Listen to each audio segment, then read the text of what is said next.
Good morning, Matsuki TV po. Another unboxing. Order ako guys sa Lazada ng digital na blood pressure monitoring. Ayan. So, kailangan ko sa dahil may lakad tayo. Meron ako sa bahay pero kailangan din nila sa bahay. Order ako ng another para pan-travel. Guys, to.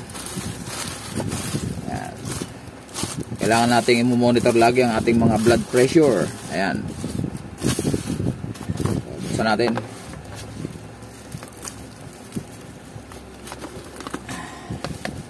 Mahirap sa mga halanganin lugar. Tayo ay makaramdam tayo ng medyo kakaiba sa ating katawan. Hindi tayo pwedeng basta-basta uminom ng gamot pang high blood. So ayan guys, electronic blood pressure monitor. Ayan.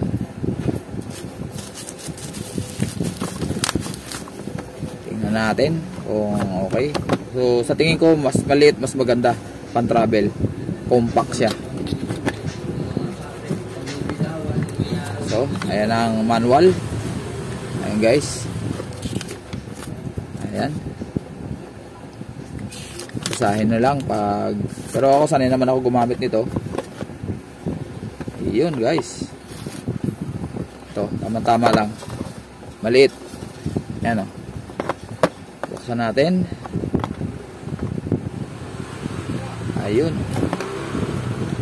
tama-tama lang, maliit. Siyempre wala pang battery yan, kailangan natin lagyan ng battery. Ayun. Ayan, so AAA ang battery niyan, karamihan. So meron tayo ditong dalawang AAA, ordinary lang. Matagal mo ito maubos guys, kahit na isang buwan. Kung araw-araw maghapon kayo nagbi-BP, magat hapon, gabi, siguro mga 2 weeks, 3 weeks ganyan bago maubos. So ayan na, nag-display na. Lagyan muna natin to. Power. Ayun lang. At walang ilaw. Yung sa akin sa bahay ay may ilaw. So ito wala. So okay lang. Try natin. Sa kanan ako naglalagay. Wrist. Ganyan lang natin yan, no? Portable toss lang.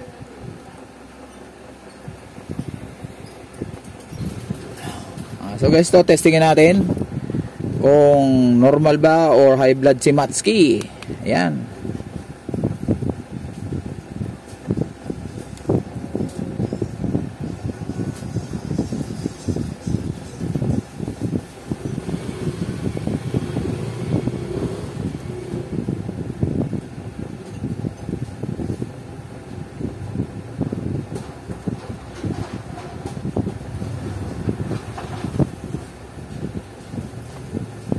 Ayan. So 126/76. 96 yung aking pulse. Ayan. So normal na yan, normal. So isa pa. Pahinga tayo ng mga 20 seconds.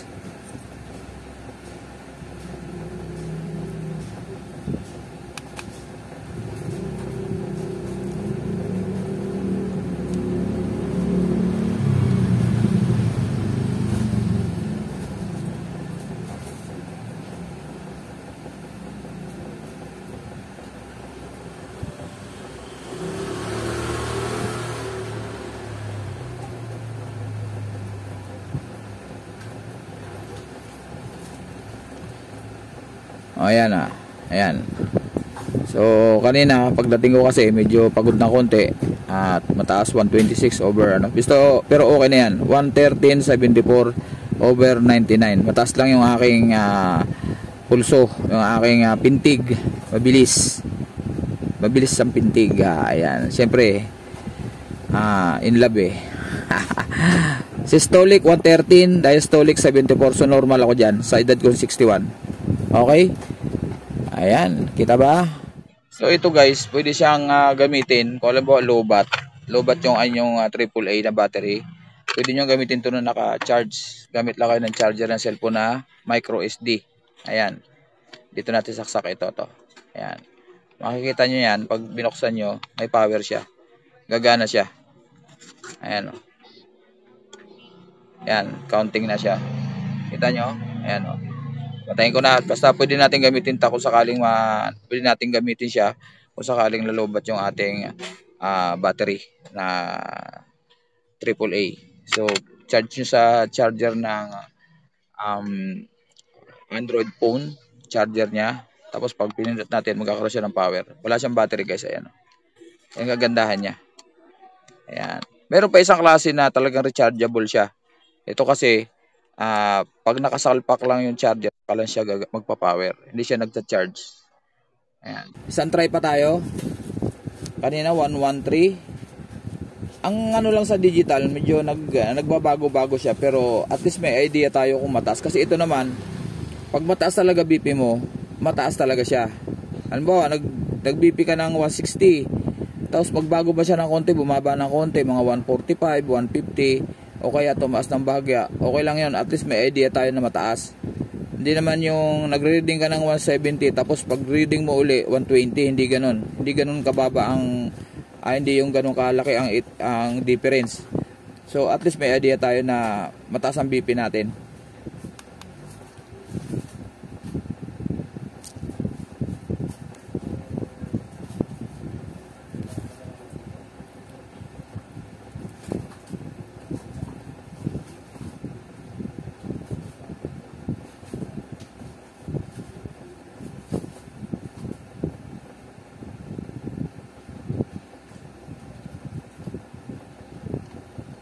Tignan nyo, halos hindi nagbago.